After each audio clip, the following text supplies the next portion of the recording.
වැඩ සිටින මහා සංඝරත්නයන් අවසරයි ශ්‍රද්ධා සම්පන්න පින්වතුනි, බුදුරජාණන් වහන්සේගේ ශ්‍රාවක ශ්‍රාවිකාවන් විදිහට මිය පරලෝකීය ඥාතීන්ට රැස් වෙන පින අනුමෝදන් කරලා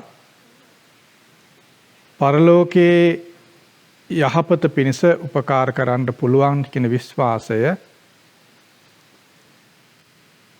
ඊටාම වාසනාවන්ත විශ්වාසයක්. ලෝකයේ මිනිසුන්ට තියෙන විශ්වාස අතර මිය පරලෝකීයයටත් උපකාර කරන්න පුළුවන් කියන ඒ විශ්වාසය ඊටාම යහපත් විශ්වාසයක්. මිනිසුන් ළඟ විවිධාකාර විශ්වාසයන් තියෙනවා. ඒ හැම විශ්වාසකින්ම යහපත් ප්‍රතිඵල ඇති කරන්නේ නැහැ. ඇතම් විශ්වාසයන් තුළ තමන්ටත් අනුන්ටත් යහපත සලසන්නේ, තමන්ටත් අනුන්ටත් අයහපත දුක උපදවා දෙනවා. නමුත් බලන්න, දානයක් දීලා ඒ දාණයෙන් රැස්වෙන පින පරලොව ගිය අයට අනුමෝදන් කිරීමෙන් එයාගේ ජීවිතය සපවත් කරගන්නට උදව්වක් කරන්න පුළුවන් කියන විශ්වාසය ලෝකේ බොහෝ දෙනා අතර පවතින එකක් නොවේ. සුළුතරයක් මිනිසුන් අතර පමණයි ඒ බඳු විශ්වාසයන් තියෙන්නේ. ඒ විශ්වාසය තමන්ටත් අනුන්ටත් බොහෝ දෙනාට බොහෝ කලක් සැප උපදවා දෙන්න, යහපත උපදවා දෙන්න ඒ විශ්වාසය උපකාර වෙනවා. ඒ විශ්වාසය නිකම්ම හුදු විශ්වාස මාත්‍රයක් නොවේ. පුද්ගලිකුගේ දෘෂ්ටිය ඍජු කිරීම පිණිස,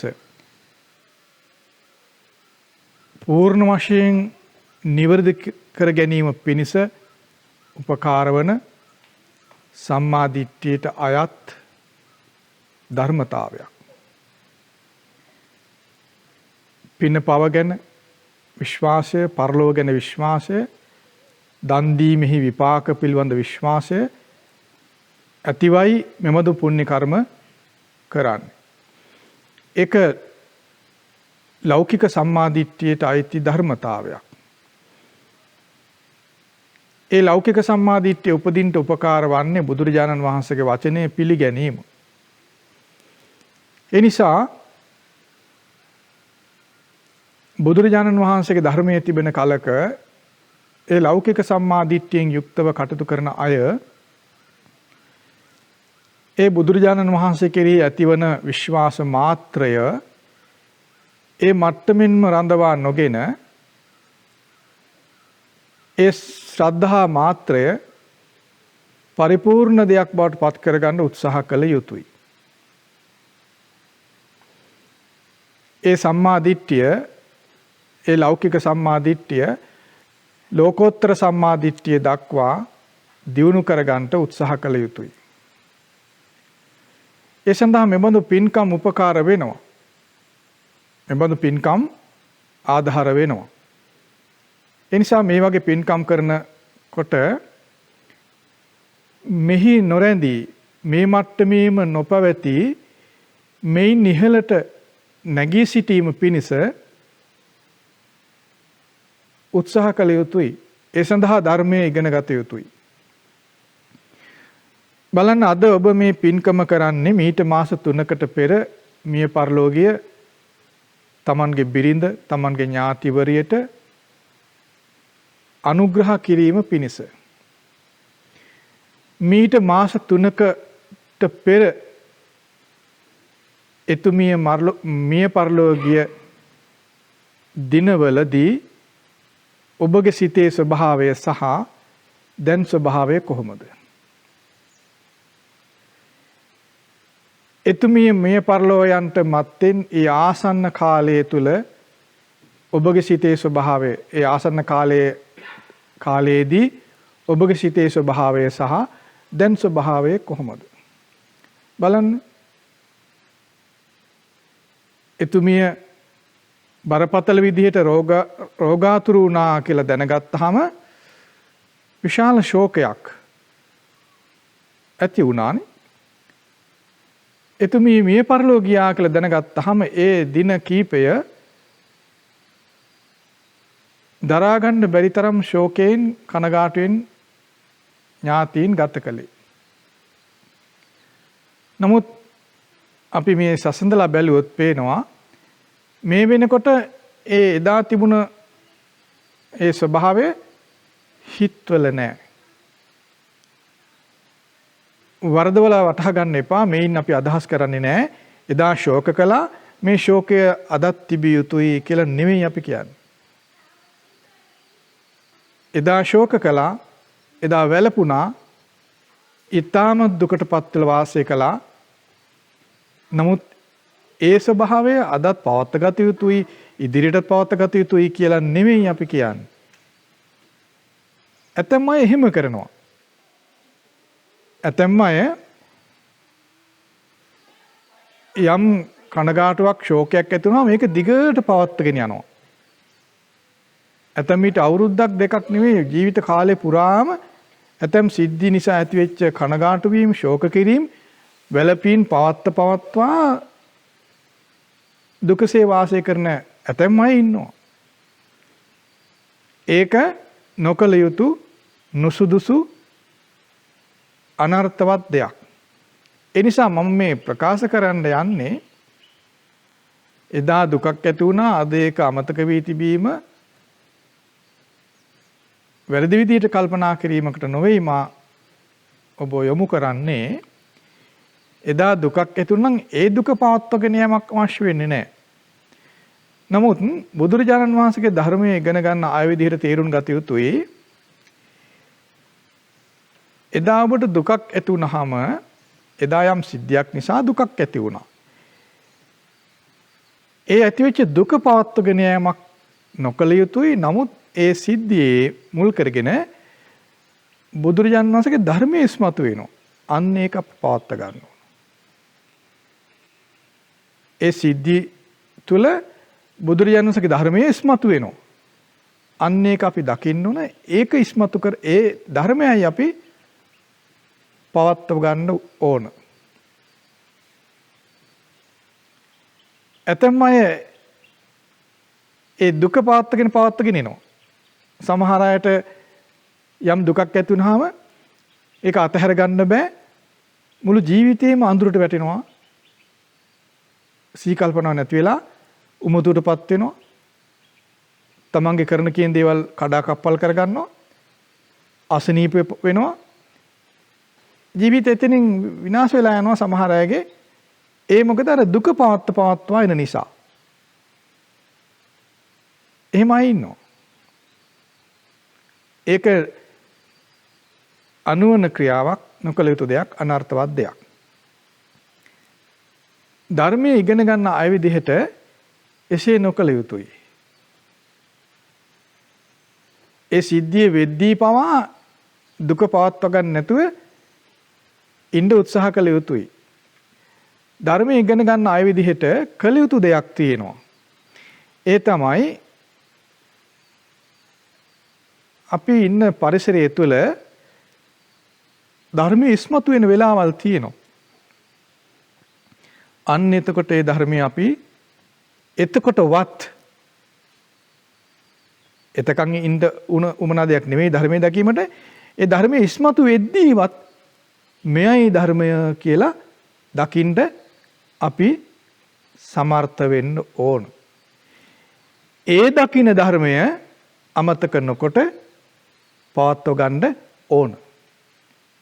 එහෙම නොවන කෙනාට ධර්මය දකින්න අවස්ථාවක් ලැබෙයිද?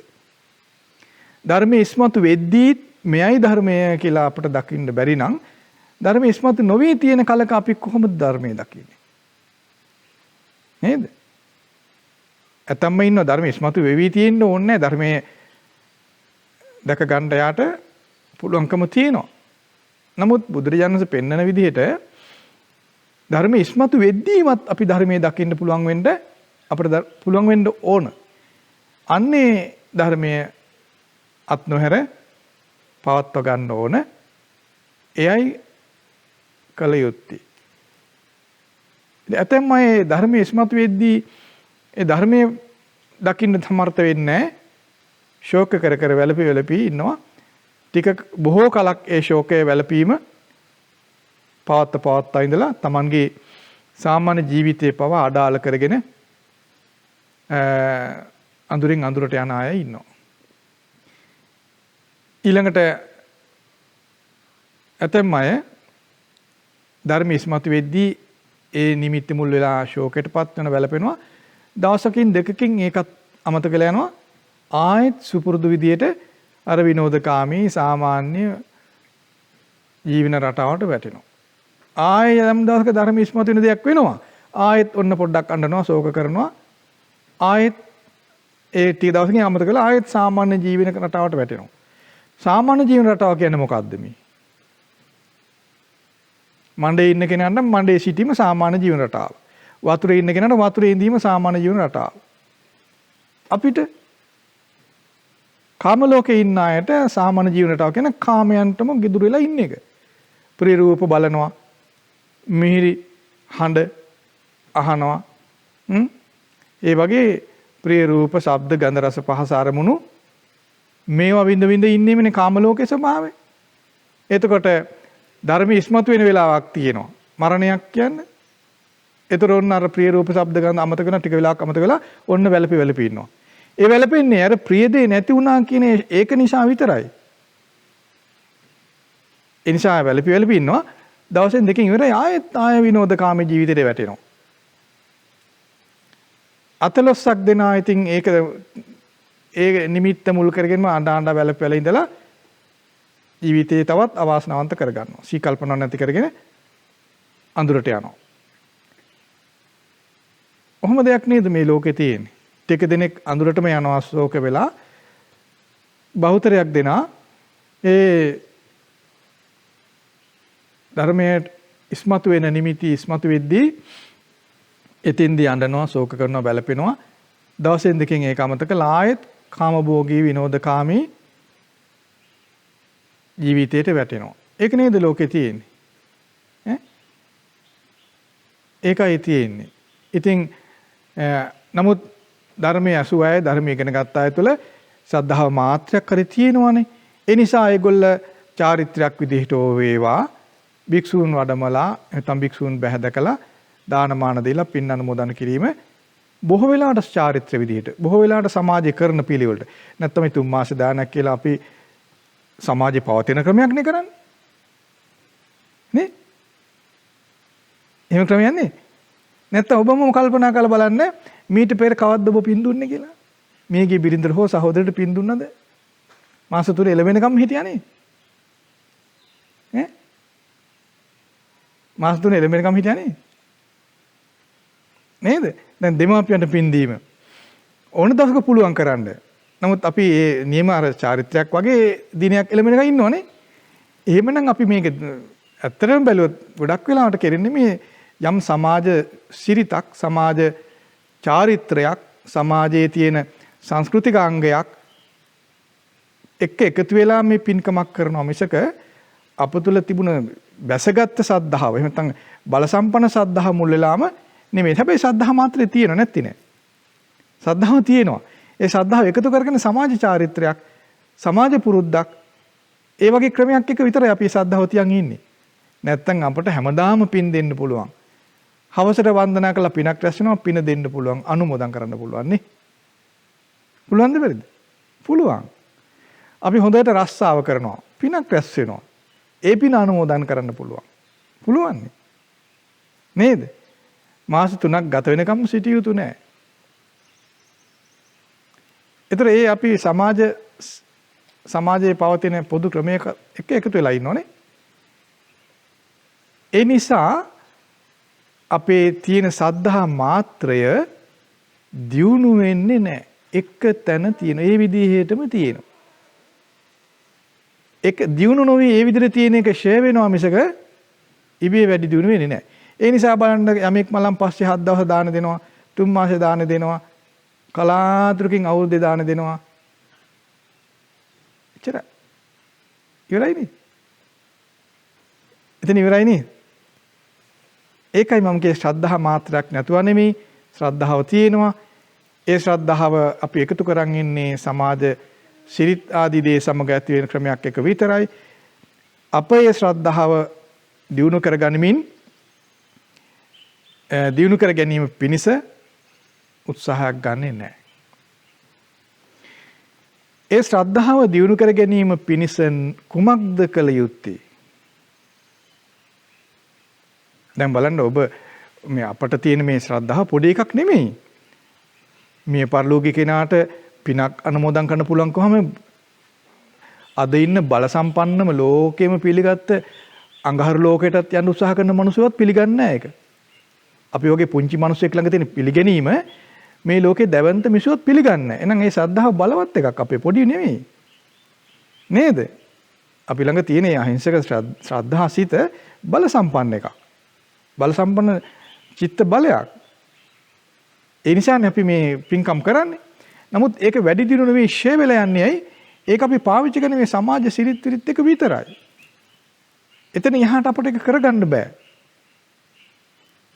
අර බස් එකේ එලිලා යනකොට එල්ලෙන එකක් නැත්තම් වැටෙනවනේ ආන් ඒ වගේ. බස් එකේ හිටගෙන ඉගෙන එලිලා යනවා නේද? එල්ලෙන එකක් නැත්තම් වැටෙනවා. ආන් ඒ වගේ මේ සමාජයේ තියෙන යම් සිරිතක් සමාජයේ විසින් අනුගමනය කරන ක්‍රමයක් අපි එලිලා ඉන්නවා. ඒ එලිලා ඉඳලා ඒ ක්‍රමයට අපි දානයක් දෙනවා. එතකොට අපි ශ්‍රද්ධාව යාන්තම් තියෙනවා. හැබැයි සමාජය කියලා නැන්නේ සතිපතා දන් දීපන්. සමාජය කියලා තියෙන කොහොමද? 7 දවස් දන් දීපන්. 3 දවස් දානයක් දෙන්න. මේ 3 මාසෙට දානයක් දෙන්න. අවුරුදු දාන දෙන්න. කොහෙවත් කියලා නැහනේ. දිගටම දන් දෙන්න, හැමදාම දන් දෙන්න, දීලා අනුමෝදන් කරන්න කියලා නැහනේ අපිට. පරම්පරාවෙන් කොහෙවත් අපිට එහෙම සඳහනක් ඉගෙනගෙන නැහැ. එහෙනම් අපේ ශ්‍රද්ධාව අතරින් ෂේ වෙලා ඉවරලා යනවනේ. නේද? ඒ වැඩින පැත්තට වැටෙන්නේ නැහැ නේද? එහෙමනම් අපේ බුදුරජාණන් වහන්සේගේ වචනයේ කෙරෙහි තිබෙන පිළිගැනීම, විශ්වාසය, ශ්‍රද්ධාව බල සම්පන්න දෙයක් බවට පත් කරගත යුතුයි. ඒ සඳහා අප විසින් අර සමාජමය සිරිත් විරිත් ආදී දේ කෙරෙහි පමණක් නෙවෙයි, ඒ ඉක්මවාගිය දේ කෙරෙහි අපේ අවධානය යොමු වෙන්න ඕන. ඒ කුමක්ද? ඒ තමයි බුදුරජාණන් වහන්සේගේම ධර්මයේ කෙරෙහි. අපි කලින් ඔබට සඳහන් කරානේ අපේ ජීවිතයේ නිරන්තරයෙන් අපේ සමාජයේ අපේ ගෙදර දොර අපේ ජීවිතය තුළ මේ භාගතුන් වහන්සේ පෙන්වූ ධර්මයේ ඉස්මතු වෙන වෙලාවල් තියෙනවා. එතකොට අපි මේ ධර්මය දකින්න සමර්ථ වෙන්න ඕන. ඒ ධර්මය ජීවිතයට ගලපා බලන්න අපි පුරුදු වෙන්න ඕන. එයින් ඒ ධර්මය අපට පවත්වා ගන්න පුළුවන්කම ලැබෙනවා. එයින් අප තුළ තිබුණ යම් සද්ධා මාත්‍රයක් තිබුණා නම් ඒ බලවත් වෙලා ස්ථාවර බවට පත් වෙනවා. නොපිරිහෙන දෙයක් බවට පත් වෙන අපේ ශ්‍රද්ධාව. ඒ නිසා අපි තේරුම් ගත යුතුයි අපි කොයි කාටත් මේ ජීවිතය තුළ නිරන්තරයෙන්ම බුදුරජාණන් වහන්සේ පෙන්වූ ධර්මයන් ජීවිතේටම මුණ ගැහෙනවා. තමන්ගේ ගෙදර දොරදීම මේ ධර්මයන් මුණ ගැහෙනවා. ඉස්මතු වෙනවා. නිතර නිතර ඉස්මතු වෙනවා. එතකොට අපි මේ ධර්මය තේරුම් ගන්න ඕන, ධර්මයේ දකින්න ඕන. ඒ ධර්මය ජීවිතයට ගලපලා බලන්න පුරුදු වෙන්න ඕන. එයින් අපේ ශ්‍රද්ධාව බලවත් වෙනවා. නොසෙල්වෙන ශ්‍රද්ධාව බවට පත් වෙනවා. ඒතර අපට නිරන්තරයෙන් පින් ඉපදෙන සිත ඉපදෙනවා. නිරන්තරයෙන් පින් ඉපදෙන සිත ඉපදෙනකොට අපට දුක් පීඩා රහිත ජීවිතයක් ඇති කරගන්න පුළුවන් කමක් තියෙනවා. දැන් බලන්න බුදුරජාණන් වහන්සේ වදාළ ධර්මය කුමක්ද? ආර්ය සත්‍ය, චතුරාර්ය සත්‍ය ධර්මය. එයින් අපේ ජීවිතේට සමීප අපට පහසුවෙන් දැක ගන්න පහසුම ධර්මය තමයි දුක්ඛාරය සත්‍යය. දුක්ඛාරය සත්‍යය නිතර නිතර අපේ ජීවිතයේ හට ගන්නවා. අප තුළ ආසන්නයේ අපේ දුක්ඛාරය සත්‍ය රහිත ධර්මයන් හට ගන්නවා. බලන්න වයසට යෑම, ලෙඩවීම, මරණයටපත් වීම, ප්‍රියයන්ගෙන් වෙන්වීම, අප්‍රියයන් හා එකතු වීම, මේ කියන ධර්මයන් දුක්ඛාරිය සත්‍යයට අයිති. මේ ධර්මයන් අපේ ජීවිතේ, අපේ ගෙවල් වල, අපේ ඥාතීන් මුල් කරගෙන, මේ ගම්මානවල අපි දන්න කියන මිනිසුන් මුල් වෙලා මේ ධර්මයන් නිතර නිතර අපිට ඉස්මතු වෙනවා. අපි මේ ධර්මය දකින්න නැති එක සහ දැක්කත් ඒක නොසලකා සිටීම නිසා අප තුළ ඉපදී තිබෙන සද්ධාව දියුණු කරගන්න අපට ලැබෙන්නේ නැහැ. දැන් බලන්න ඔබට ඔබේ නිවසේම වයසට යෑම කියන ධර්මය ඔබේ නිවසේ ඉපදුන්නේ නැද්ද? ලෙඩවීම කියන ධර්මය ඔබේ නිවසේ ඉපදුන්නේ නැද්ද? මරණයටපත් වීම කියන එක ඔබේ නිවසේ ඉපදුන්නේ නැද්ද? ඔබ වාසය කළ සමාජයේ, ඔබ වාසය කර ගමේ රටේ ලෙඩවීම, වයසට යෑම, මරණයටපත් වීම, ප්‍රියයන්ගෙන් වෙන්වීම, අප්‍රියයන් හා එකතු වීම කියන ධර්මතා ඔබ දැක්කේ නැද්ද? හටගත්තේ නැද්ද? ඒ හටගත් ධර්මයන් ඔබට අංශුවක් හොන්න නොදුන්නාද? නොදැනුණාද? දැනුණා. ඔබ විසින් නොකලේ මොකද්ද? මොකද නොකලේ? ඒ ධර්මයන් හටගනිද්දී ඔබට දුක දැනුණා. දුක පැවැත්තුවා. ඔබ නොකලේ මොකද්ද? මෙයයි ධර්මය කියලා පිළිනො ගැනීම. මෙයයි ධර්මය. මෙයයි බුදුරජාණන් වහන්සේ වදාළ ධර්මය කියලා පිළිගැනීමට අප අසමර්ථ වීම තමයි තිබෙන බරපතලම දෝෂය.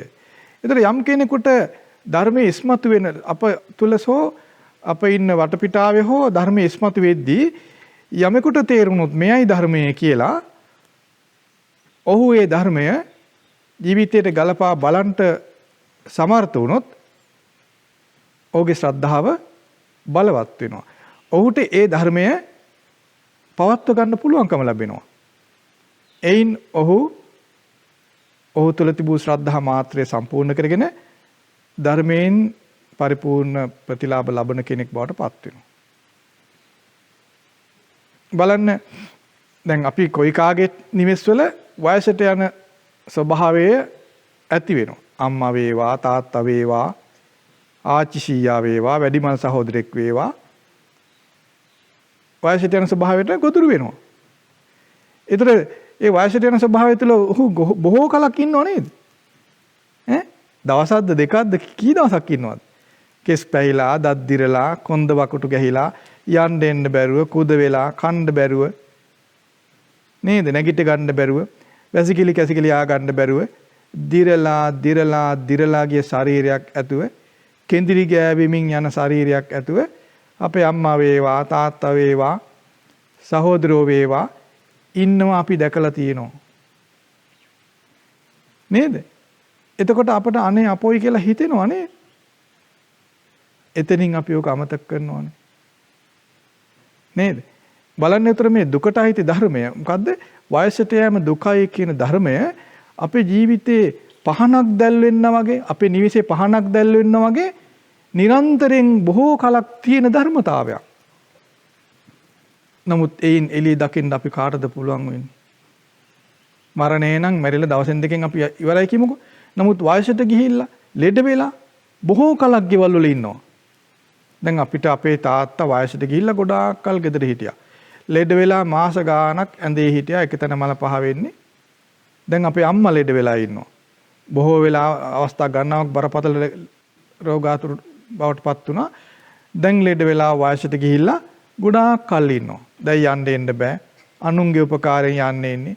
කෑම ටික කන්නේ, නාන්නේ, ඇඳුම ඇඳ ගන්නවත් දැන් බෑ. ඒතර බලන්න වයසට යාම කියන ධර්මය අපේ නිවසේ තියෙනවා. ඕගොල්ලන්ගේ නිවසලත් තියෙනවා. ඒක මොහොතක් නෙමෙයි, දීර්ඝ කලක් ගෙදරක තියෙනවා. දිරපු මිනිස්සු අපේ ගෙවල් වල ඉන්නවා. ගොඩාක් කල් කෙඳිරි ගගා වැටි විලාප කියා ඉන්න වයසක අය අපේ ගෙවල් වල ඉන්නවා. ඒතර එතන තමයි ධර්මයේ තියෙන්නේ. අපිට ඒක දකින්න අසමර්ථ වෙන්නේ ඇයි? අපි ඒක දකින්න අසමර්ථ වෙන්නේ ඇයි? කුමක්ද අපි දැකිය යුතු ධර්මය? වයසට යෑම දුකක් කියන ධර්මය අපි එතනින් දකින්න ඕන. ඊළඟට බලන්නකො ලෙඩ වෙන අය ඊටාම මරණාසන්න විදිහේ රෝගාබාධ වලට ගොදුරු වෙච්ච අය අපේ ගෙවල් වල ඉන්නවා. ගොඩක් වෙලාට ඉන්නවා. එතන අපිට ඒ නිමිත්ත මුල් වෙලා ධර්මයේ සිහි වෙන්න ඕනේ. මොකද්ද සිහි වෙන්න ඕනේ? මෙයයි ධර්මය. ඊළඟට මරණයටපත් වෙන නිමිති අපේ නිවෙස් වල තියෙනවා. අම්මා මැරෙනවා, තාත්තා මැරෙනවා, සහෝදරයෝ මැරෙනවා, ඥාතින් මැරෙනවා. අපිට සිහි වෙන්න ඕන. කුමක්ද සිහි වෙන්න ඕන? මෙයයි ධර්මය. ඊළඟට ප්‍රියයන්ගෙන් වෙන්වීම, අප්‍රියයන් හා එකතු වීම. එහෙ කෙස් ගානට වඩා සිද්ධ වෙනවා අපේ නිවෙස් වල. අපටම සිදු වෙනවා. ඉසේ කෙස් වලටත් වඩා ප්‍රිය විප්‍රයෝගය, අප්‍රිය සංප්‍රයෝග අපේ ජීවිතවල තියෙනවා. නැත්නම් මොකද්ද? මෙයයි ධර්මය කියලා තේරුම් ගැනීමයි නැත්ති. නේද? එතකොට අපි අපේ ජීවිතයේ අපේ ගෙවල් වල අපේ පරිසරයේ අපි ඉන්න තැනම ධර්මයේ ඉස්මතු වෙද්දී මෙයයි ධර්මය කියලා අපි තේරුම් නොගන්න තාක් අප තුළ තිබෙන ඉපදී තිබෙන සද්ධා මාත්‍රය දියුණු කරගෙන සම්පූර්ණත් කරගන්න බෑ අපිට. ශ්‍රද්ධාව සම්පූර්ණ කරගන්න නැතුව අපිට දුක් පීඩා වලින් නිදහස් වෙන්න බෑ. හැමදාම වැළපි ශෝක කර ඉන්න වෙන්නේ. හැමදාමත් වැළපි ශෝක කර ඉන්න වෙනවා. මක් නිසාද අපේ තියෙන සද්ධාව වැඩෙන්නේ නැහැ. එතනම තියෙනවා. අන්තිමට ශ්‍රද්ධාවට හානි කරගන්න ඇතැම් අය ශ්‍රද්ධාවටත් හානි කරගන්නවා. කොහොමද හානි කරගන්නේ? මම පින් කරගන්නවා, මම පිනුත් කරනවා, මම ගොඩාක් කල් මෙහෙ හොඳ දේ කරනවා, මට නමුත් දුක නැති වෙන්නේ නැහැ. මම දුක් පීඩාව දෙනවා, මම බැනුම් අහනවා, මට පීඩාව තියෙනවා කියලා කිනා ඉන්නවනේ. මම මෙච්චර හොඳ දේ කරනවා, නමුත් මට කරදර වෙනවනේ කියලා හිතන අය ඉන්නවා. අපිත් එක පොව කියන සමහරු. සමහර කෙනා මම මෙච්චර කල් සිල් ගත්තා, මෙච්චර කල් පින් කරා, මට මේ ප්‍රශ්න එනවනේ. දැන් ඔබට තේරෙනවද? නිසි කලට ධර්මයේ නොදකපු නිසා, ධර්මයේ ඉස්මතු වෙද්දී ධර්මයේ නොදකින නිසා, තමන් තුළ ඉපදී තිබෙන ශ්‍රද්ධා මාත්‍රය වැඩි දියුණු නොවන නිසා අන්තිමේ තමාගේ ශ්‍රද්ධාව තමා විසින්ම නැති කරගන්න හැටි. ඒතර යා මොකද හිතන්නේ? මම මෙච්චර හොඳ දේ කළා, මට හොඳක් වෙන්නේ නැහැ. ඒතර තමා තුළ තිබුණු ශ්‍රද්ධාව තමා නැති කරගන්නවනේ. නේද? එහෙම අය ලෝකේ කොච්චර ඉන්නවද නේද? ඉතින් අපි ධර්මය තේරුම් නොගත්තොත් අපටත් එහෙම තමයි වෙන්න සිද්ධ වෙන්නේ. වෙන සිද්ධ වෙන්න දේවල් ලෝකේ නැහැ. මොකද අපේ මේ සිත කියන එක නිතරම අපි මුලාවටපත් වෙන ස්වභාවය. සිත මුලාවට වැටෙනවා. මට මොකද මේ කරදර කියලා හිතෙනවා ගොඩක් වෙලාවට. එතකොට මම මේ මෙච්චර හොඳ දේ මම මෙච්චර කළා මට හොඳක් නැහැනේ. ඒතර අපේ සද්ධාව දුර්වල වෙලා යනවා. මොකද එයා හිතනවා මං හොඳ කළා දැන් මට දුක් පීඩා. ඒතර එයා මොකද හිතන්නේ? හොඳ කිරීමෙන් හොඳ විපාක මට නැහැ කියලා එයා හිතන කෙනෙක් බවට පත් වෙනවා. පැහැදිලිද? ඒ වෙන්නේ එයාගේ ඒ ශ්‍රද්ධා මාත්‍රය දියුණුුනේ නැහැ. දියුණුුනේ ඇයි? ශ්‍රද්ධාව දියුණු වෙන වැඩපිළිවෙලට ඔහු පැමිණුනේ නැහැ. ශ්‍රද්ධාව දියුණු වෙන්නේ ධර්මයේ තේරුම් ගැනීමෙන්, ධර්මය අවබෝධ කර ගැනීමෙන්. මේ තමා ධර්මය කියලා දැකීමෙන්. ඒතර කුමක්ද ධර්මය? අපි දකින්න ඕන ධර්මය කුමක්ද? ආර්ය සත්‍යය. අපට ආසන්නවම අපට දකින්න සමීපව තියෙන ධර්මය තමයි දුක්ඛාරි සත්‍යය.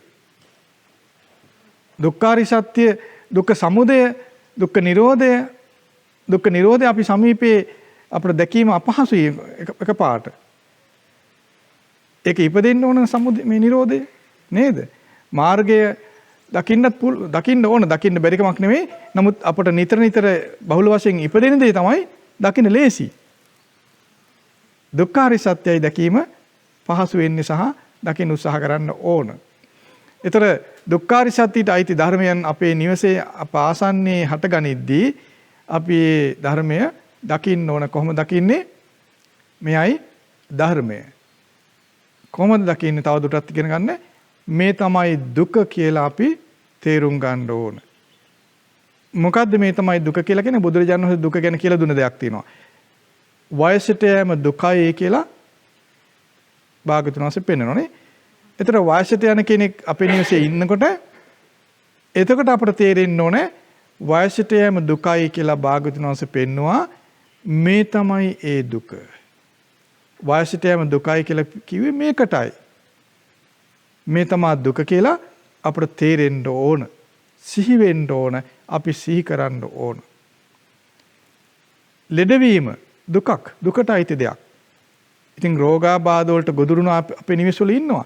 ඒතර අපට තේරෙන්නේ නැත්තම් අපි කවදාද ලෙඩවීම දුකයි කියලා අපි අවබෝධ කරගන්නේ?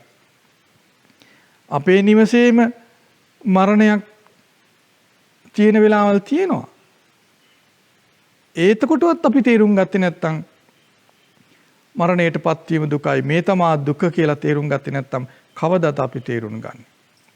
එතකොට මේ දුකට අයිති ධර්මතා ඉස්මතු වෙද්දී අපි තේරුම් ගන්න ඕනේ අපිට සිහි වෙන්න ඕනේ මේ තමයි දුක කියලා. ඒතර තවදුරටත් ඒ විදිහට තේරුම් ගත්ත කෙනාට තවදුරටත් තේරුම් ගන්න උවමනයි තේරුම් ගත හැකි තේරුම් ගන්න උත්සාහ කරන්න ඕනේ මේ දුක මටත් ඇති වෙනවා. මම මේන් නිදහස් වෙලා නැහැ කියලා තේරුම් ගන්න ඕනේ. ඔහුට ඒක තේරෙනවා. සිහි කරන්න ඕනේ. ඔහුට ඒක සිහි වෙනවා. ඒ තමයි ධර්මයේ දන්න කෙනාට සිදුවෙන දේ. ධර්මයේ දන්නේ නැත්නම් ඒ මුකුත් වෙන්නේ ධර්මයේ ඉස්මතු වෙද්දී පොළවේ හැපි හැපි අඬනවා, ශෝක කරනවා, විලාප දෙන නොකා නොබී ඉන්නවා, කණ්ඩ බැරුව ඉන්නවා, වැඩට යන්නේ දවස් දෙකකින් අර ඔක්කොම අමතකයි. ආය විනෝද වෙන්න පටන් ගන්නවා. ඒතර තිබ්බ ශ්‍රද්ධා මාත්‍රේ අර සරු බීජය ගින්නක් ළඟ තිබ්බා වගේ ඒ කාමයන් එක්ක නෙමෙයි ශ්‍රද්ධාව අපිට යන් ඉන්නේ. කාම ගින්නට අහු වෙලා පිච්චලා යනවා. කාම ලෝකයේ ගින්නක් වගේනේ. ඒකත් එක්ක අපි ශ්‍රද්ධා මාත්‍රේ රැක ගන්න අමාරුයි. ශ්‍රද්ධා මාත්‍රේ ආරක්ෂා කරගෙන වඩන්න නම් ධර්මයේම අසුරු කරගෙන වාසය කරන්න ඕන. එතකොට යම් කෙනෙක් ඒ විදිහට ධර්මයේ ඉස්මතු වෙද්දී මේ තමයි දුක කියලා ඔහුට සිහි වෙනවා නම් සිහි කරන්න සමර්ථයි නම් ඔහුට ඊළඟට ඔහුට සිහි කරගන්න පුළුවන් මේ දුක මට අයිති මටත් සිදුවෙන එකක්. මේන් මම නිදහස් වෙලා නැහැ කියලා ඔහුට සිහි වෙනවා සිහි කරන්න පුළුවන්. ඒක තමයි ධර්මයේ සිහි කරනවා කියලා කියන්නේ. ධර්මයේ ජීවිතේට ගලපලා බලනවා කියනෙත් ඒක තමයි. නුවණින් විමසා බලනවා කියනෙත් ඒක තමයි. සිත වඩනවා ආදී වචන වලින් පෙන්වන්නේ ඒකම තමයි. යෝනිසෝ මනසිකාරය කියලා කියනෙත් ඒක තමයි. සම්මා සංකප්ප ආදී වශයෙන් වචන ඒ දහම් පාඨ වලින් පෙන්වන්නේ එයමයි. මඟ වඩනවා, සිහි නුවණ වඩනවා ආදී වචන වලින් පෙන්වන්නේ එයමයි. ධර්මයේ දකින්නවා කියලා කියන්නේ එයමයි. එතකොට ඒ විදිහට යම් කෙනෙක් වයසට යෑම වේවා, ලෙඩවීම වේවා, මරණයටපත් වීම වේවා ආදී ධර්මතා තේරුම් ගන්නවා නම් ඔහු තවදුරටත් තේරුම් ගන්නවා මේ ධර්මයේ මට පමණක් නොවේයි. උපන්, නූපන්, මතු උපදින අපා දෙපා සිව්පා ආදී මේ සියලු සත්වයන්ට මේ ධර්මය පොදුයි කියලා ඔහු තේරුම් ගන්නවා. බලන්න වයසට යෑම, ලෙඩවීම, මරණය ආදී ධර්මතා තමන්ට විතරක් නෙවෙයි. තමන්ගේ පවුලේ සියලු දෙනාට, හිතමිතුරන්ට, උපන් නූපන් සියලයට, අපා දෙපා සිව්පා බහුපා ආදී සියලු සත්වයන්ට පොදු ධර්මතාවයක්. ඒතර මේ පොදු ධර්මතාවය සියලු සත්වයින් පොදුයි මේ ධර්මය කියලා තේරුම් ගන්නට ඒ ධර්මය හටගනිද්දී ඒ ධර්මයේ තේරුම් ගන්න උත්සාහ නොකරන කෙනා කවදද මේ ධර්මයේ පරතරයට යන්නේ නේද? ඒතර මේ ධර්මය සාගරයෙන් ඈත එපිටද තියෙන්නේ. එහෙම නැත්නම් මේ මනුස්ස ලෝකේ ඉක්මවා ගිහින් චාතුම් මහරජකේද මේක ධර්මයේ තියෙන්නේ. යාම ලෝකයේද මේක තියෙන්නේ. තුසිතේද තාවතින්සේද? නිම්මාන රති ලෝකයේද? පරිනිම්මිත වස්වත්ති ලෝකයේද? බ්‍රහ්මකායක දෙවියන් අතරද මේක තියෙන්නේ? එහෙම නැත්නම් Tamanගේ gedara නැතුව වෙනත් ආරණ්‍යයක එහෙම නැත්නම් වෙන භාවනා මධ්‍යස්ථානයක එහෙම නැත්නම් වෙන දුර බැහැර තැනකද තියෙන්නේ? තම ආසන්නයේ මේක හටගන්නේ. තම ආසන්නයේ හටගන්න එක Tamanට ගලපලා බලන්ටයි දක්ෂ වෙන්න ඕනේ. එයයි ධර්මය පුරුදු කරනවා කියලා කියන්නේ. ওই ක්‍රමයට තමයි මේ ලෝකේ ධර්ම අවබෝධ කළ බුදුරජාණන් වහන්සේලා ඇතුළු සියලු ආර්යයන් වහන්සේලා ධර්මය අවබෝධ කරගන්න. බලන්න අපේ බුදුරජාණන් වහන්සේ මහ බෝසතාණන් වහන්සේ ධර්ම අවබෝධ කරත් ওই ක්‍රමයටයි. මහ බෝසතාණන් වහන්සේ සිද්ධාර්ථ බෝසතාණන් වහන්සේ යම් දවසකදී වයසට ගියපු මිනිස්සෙක් දකින්න. හොඳටම දිරලා ජීවිතයේ අන්තිම කාලයට ආපු දිරපු මිනිස්සෙක් දකින්න. එතකොට උන්වහන්සේ තේරුම් ගන්නවා මේ දිරීම වයසට යෑම දුක් ස්වභාවය දුකට අයිති දෙයක් කියලා උන්වහන්සේ තේරුම් ගන්නවා. උන්වහන්සේ තේරුම් අරගෙන ඒ ධර්මය තමන්ගේ ජීවිතේට ගලපලා බලන්න පටන් ගන්නවා. කොහොමද ගලපලා පටන් ගත්තේ? මමත් වයසට යන කෙනෙක් මේ ස්වභාවයෙන් නිදහස් වෙලා නැහැ කියලා තමන්ගේ ජීවිතේට ගලපලා බලන්න පටන් ගත්තා. ඒ වගේ උන්වහන්සේ දවසක් මරණයක් දකිනවා. උන්වහන්සේ තේරුම් ගත්තා මේක ඒකාන්තයෙන් දුකක්, දුකට අයිති ධර්මයක්. මේ ස්වභාවය මටත් අයිති. මම මේකේ නිදහස් වෙලා නැහැ කියලා උන්වහන්සේ හිතන්න පටන් ගත්තා. ජීවිතේට ගලපලා බලන්න පටන් ගත්තා. ඒතර ලෙඩෙක් දකිනවා. උන්වහන්සේ තේරුම් ගන්නවා මේක ඒකාන්තයෙන් දුකක්. මේ ලෙඩවීමෙන් මම නිදහස් වෙලා නැහැ. මටත් මේක අයිති. මම නිදහස් වෙලා නැහැ කියලා උන්වහන්සේ සිහි කරන්න පටන් ගන්නවා. ඒ ධර්ම ජීවිතේට ගලපලා බලනවා. ඒතර උන්වහන්සේ ඒ වයසට යෑම ලෙඩවීම මරණය නිසා ඒක දුකක් කියලා ඒ දුක පවත්තා දුකසේ වැළපෙවල පිටියද? වැළපෙවල පිටියේ නෑ. එimhe වැළපෙවල පිටින්න කියලා කියන්නේ නෑ භාග්‍යතුන් වහන්සේ අපිට. වැළපෙන්න එපා කියලා කියන්නේ. වැළපීම අර්ථයක් නෑ. ශෝක කිරීම නෙමෙයි අර්ථය තියෙන්නේ. වැළපීමෙන් ශෝක කිරීමෙන් මොකද වෙන්නේ? සීකල්පනාව දුර්වල වෙනවා. සමාජයේ දුර්වලයක් විදිහට හඳුන ගන්නවා. Tamanගේ සාමාන්‍ය කටයුතු පවා අඩාල වෙලා යනවා. ඒ නිසා වැළපීම ශෝක කිරීම බුදුවරු අනුමත කරන්නේ නැහැ. බුදුරු අනුමත කරන්නේ කුමක්ද? ඒ වැළපීම ශෝක කිරීම ආදී දේ උපදවන්නා වූ ධර්මයක් තියෙනවානේ. අන්නේ ධර්මයේ තේරුම් ගැනීමයි බුදුවරු අනුමත කරන්නේ. මොකද්ද වැළපීම ආදී උපදවන්නේ? වයසට යෑම, ලෙඩවීම, මරණය. මේවා මක් නිසාද? ඒක දුකක්. බලන්න ඒතර මහ බෝසතාණන් වහන්සේ දුකට අයිති ධර්මයේ දැක්කහම ඒ සැනින් මේ තමා දුක මේ මටත් අයිති මම මේ නිදහස් වෙලා නැහැ කියලා හිතන්න පුරුදු වුණා. ඒ ධර්ම ජීවිතේට ගලපා බැලුවා. උන්වහන්සේ සම්මා සම්බුද්ධත්වයේ දක්වාම ජීවිතේ දියුණු කරගත්තා. උන්වහන්සේ ලෝකයට දෙවියන් මිනිසුන්ට දේශනා කරනවා මෙන්න මේ ක්‍රමයට ඔබත් පුරුදු කරන්න. ඔබේ ජීවිතේ පරිපූර්ණ වශයෙන් දියුණු කරන්න පුළුවනි කියලා. එදා ඒ ධර්මයේ පිළිගත් අය වැඩිකල් නොගොස්ම ධර්මය අවබෝධ කළා. අදත් ඒ ධර්මයේ එලෙස පිළිගන්න අයට වැඩිකල් නොගොස් ධර්මයේ සම්පූර්ණ කරන්න පුළුවන්. හෙටත් ඒ ධර්මයේ එලෙස පිළිගන්න අයට ධර්මය අවබෝධ කරගන්න පුළුවන්. ඒ ධර්මයේ පිළි නොගෙන වැළපි ඉන්න අය සහ ටික කලකින් අමතක කරගන්න අයට සද්ධා මාත්‍රයක් තිබුණොත් ඒ මාත්‍රය අහිමි කරගන්න අය බවට පත් වෙනවා. ඒ නිසා Tamanගේ නිවසේ යම් කෙනෙක් මිය පරලෝ ගියාම වයසට ගියාම ලෙඩ දුකටපත් වුනහම අපට ශෝකයක් එනවා. මොකද අපි සාමාන්‍ය මිනිස් විදිහට ශෝකය වෙනවා කියන්නකො ඒක හැටිනේ නේද?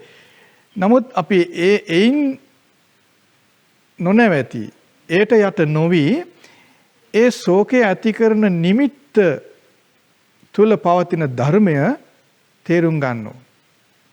ඒ ශෝකය ඇති කරන නිමිත්ත තමයි දැන් අපේ තාත්තා දිරුවහම අපට ශෝකයක් ඇති වෙනවා. අනේ අපේ තාත්තා දිරුවා නැගිට ගන්න බෑ. ශෝකයක් ඇති වෙනවා. ඒ ශෝකය ඇති වෙන ධර්මය මොකද්ද? ඒ ධර්මයයි අපි තේරුම් ගන්න ඕන. මොකද්ද ඒ ශෝකය ඇති කර ධර්මයේ? වයසට යෑම කියන එක. ඒ නිසා බුදුරජාණන් වහන්සේ පෙන්වන වයසට යෑම දුකක් කියලා. ඒතර නුවණැත්තාට ධර්මයේ සිහි වෙනවා බුදුරජාණන් වහන්සේ මෙහෙම ධර්මයක් කියලා තියෙනවානේ. වයසට යෑම දුකයි කියලා තියෙනවානේ. හැබැයි මේක ඇත්ත කියලා සිහි වුණ කෙනාට තේරෙනවා මමත් වයසට යනවා. මමත් මේ දුකටපත් වෙනවා. මේ දුකෙන් මම නිදහස් වෙලා නැහෙනේ කියලා තේරෙනවා. අන්න එහෙම තේරුම් ගන්න කෙනාට ඒක දිගට සිහි කරන්න පුළුවන්. තේරුම් ගනිමින් ඒක සිහි කරන්න පුළුවන්. අන්න ඒක තමයි ධර්මයේ පවත්ත ගන්නවා කියලා මම මුලින්ම කිව්වේ. එහෙම නැතු දිගින් දිගට ශෝක කර ඉඳීම අනර්ථයක්. අර්ථයක් නෙවෙයි. ඒ ශෝකයේ උපදින නිමිත්ත, ඒ ශෝකයේ උපදින ධර්මය අපි තේරුම් ගන්න ඕන. එතකොට අපට ඒ ධර්මය අප තුල ඉපදෙන්න පෙර අපේ බාහිර පරිසරයෙන්ම ඒ ධර්මයේ දකින නිමිති ඕනතරම් තියෙනවා. නේද? අපේ අම්මා තාත්තම අපිට ඒ දෝතෙන් ඒ ධර්ම අවබෝධ කරන නිමිත්ත ගෙන දෙනවා. අපේ අම්මා තාත්තම අපි ඉදිරියේ දිරලා, අපි ඉදිරියේ ලෙඩ වෙලා, අපි ඉදිරියේ මැරිලා ගිහිල්ලා අපට ධර්ම අවබෝධ කරන නිමිත්ත ඒ අයම අපට ලබා දෙනවා. එහෙම වෙද්දීත් අපි තේරුම් ගන්නවා නම් අපි මොකද කරන්නේ? කවදද අපි ධර්ම අවබෝධ කරන්නේ? අන්තර වෙන්නේ මම මෙච්චර පින් කළා, මම මෙච්චර දන් දුන්නා, සිල් ගත්තා, මට ප්‍රශ්න, අර්බුද මේව වැඩක් නැති දේවල්. අද කාලේ ධර්ම අවබෝධ කරන්න බෑනේ කියන සිත අප ගිල ගන්න කාලයක් එන්ට ඉඩ තියෙනවා. ඒ තමයි අර ඉපදුන ශ්‍රද්ධා මාත්‍රය වඩා ගන්න, දියුණු කර ගන්න විදියට කටයුතු නොකිරීම. ඒ නිසා ඒ මහා බෝසතාණන් වහන්සේගෙන් ආරම්භ වන බුදුවරු ලෝකයට බිහි වුණු ඒ බුදුරජාණන් වහන්සේලාගේ ශ්‍රාවක වුණ මහා රහතන් වහන්සේලා ලෝකයට බිහි වුණු ඒ උතුම් ධර්මය සහය අවබෝධ කරගෙන ක්‍රමය තේරුම් ගන්න, තේරුම් අරගෙන අපේ නිවසේම, අපේ ගෙදරම, අපේ සමාජයේ, අපේ වටපිටාවෙම මේ ධර්මය අපට පහන් දල්වන්නාසේ අපට ආලෝකය ලබා දෙන්නේ පහනෙන් නේද? එතකොට ඒ ආලෝකයෙන් අපි මේක නොදැක්කොත් නේද? ඉර පායද්දී පහන් දැල්වෙද්දී අපට ආලෝකයේ තිබෙද්දී අපට හාත්පස දැක ගන්නට නොලැබුණොත් අඳුරේ අපි කුමක්ද කරන්නේ? නේද? ආලෝකයේ තිබෙද්දී අපි අනතුරටපත් වෙනවා නම්, හාත්පස නොදැක අපි අනතුරටපත් වෙනවා නම්, ආලෝකේ නැති කල්හි විනාශය දුර නෙවෙයි, ළඟමයි. ඒ නිසා ධර්මය ඉස්මතු වෙන වෙලාව නිතරම තියෙන එකක්. නිතරම අපේ ජීවිතය තුළ ධර්ම ඉස්මතු වෙනවා. අපට තේරෙන්න ඕන මෙයයි ධර්මය කියලා. ආන් එහෙම විතර තේරුම් ගන්න උත්සාහ කරන්න. එතකොට ඔබට සිහි නුවණ ඉපදී, ඔබේ ශ්‍රද්ධාව බලවත් වී, ඔබේ ප්‍රඥාව බලවත් වී, ආර්ය සත්‍ය අවබෝධයට සුදුසු විදියට ඉන්ද්‍රිය ධර්මයන් ඉපදී බලවත් වේවි. එතකොට ඔබේ ශ්‍රද්ධාව කවදාවත් දුර්වල වෙලා, හානි වෙලා නැති වෙලා යන්නේ නැහැ. මෙලොව පරලොව දෙලොවෙහිම සාර්ථකත්වය එයින් ඔබට ඉපදේවි. ඔබ ඊටාම දක්ෂ වුණොත් පරලොව ජීවිතයක් ගැන ඔබට කිසිම බලාපොරොත්තුවක් ඇති නොකොට මෙලොවෙහිම පිරිනවන පාන්ට තරම් වාසනාව තියෙන්න ඉඩ තියෙනවා. ඒක ධර්මය කියන්නේ බඳු ඵල සහිත දෙයක්. ඒ නිසා අපි ඔබට සෙත් පතනවා ඔබ තුළ තිබෙන ශ්‍රද්ධාව නිසායි අද මේ බඳු පින්කම්, මීට පෙර පවා මේ බඳු පින්කම් බොහෝ කළේ. ඒ ශ්‍රද්ධාව සුරක්ෂිත කරගෙන, ශ්‍රද්ධාව නොපිරිහෙන විදිහට වඩාගෙන, සම්පූර්ණත්වයට පත් කරගෙන, ශ්‍රද්ධාවෙන් ලබන්න පුළුවන් උපරිම රැකවරණය ඇති කර ගැනීම පිණිස ධර්මය පුරුදු කරගන්න ආකාරයයි අපි කතා කළේ. අපි සෙත් පතනවා සියලු දෙනාටම බුදුරජාණන් වහන්සේ වදාළ උතුම් ධර්මාවබෝධය පිණිස සියලු දෙනාට වාසනාව උදා වේවා.